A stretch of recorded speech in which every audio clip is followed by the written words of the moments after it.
بسم الله الرحمن الرحيم تبارك الذي بيده الملك وهو على كل شيء قدير الذي خلق الموت والحياة ليبلوكم أيكم أحسن عملا وهو العزيز الغفور الذي خلق 7 سماوات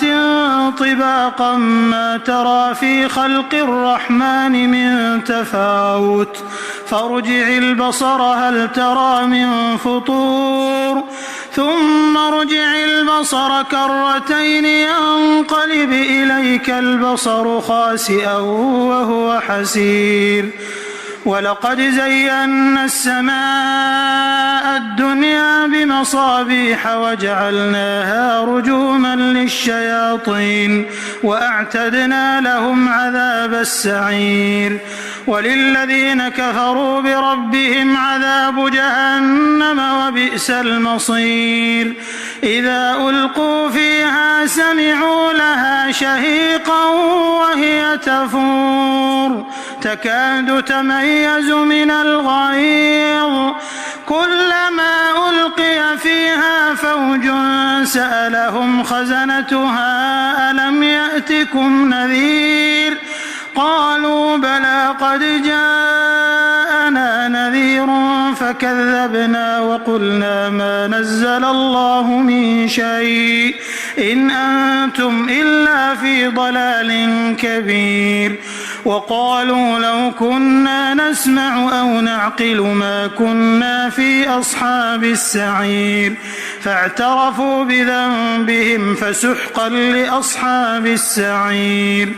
إن الذين يخشون ربهم بالغيب لهم مغفرة وأجر كبير وأسروا قولكم أو اجهروا به إنه عليم بذات الصدور ألا يعلم من خلق وهو اللطيف الخبير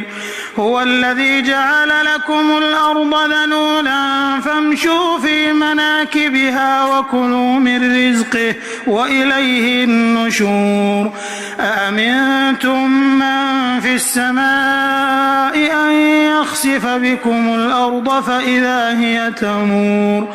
أم أمنتم من في السماء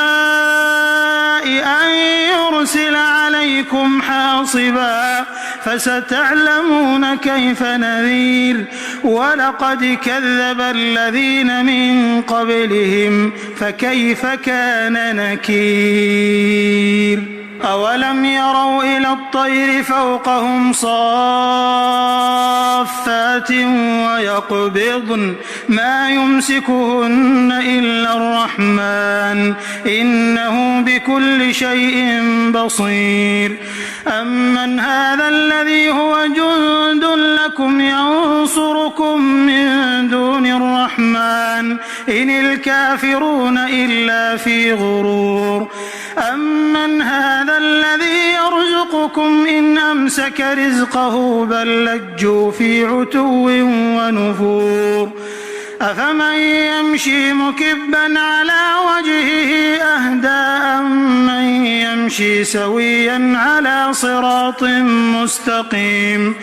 قل هو الذي أنشأكم وجعل لكم السمع والأبصار والأفئدة قليلا ما تشكرون قل هو الذي ذرأكم في الأرض وإليه تحشرون ويقولون متى هذا الوعد إن كنتم صادقين قل إنما العلم عند الله وإنما أنا نذير مبين فلما رأوه زلفة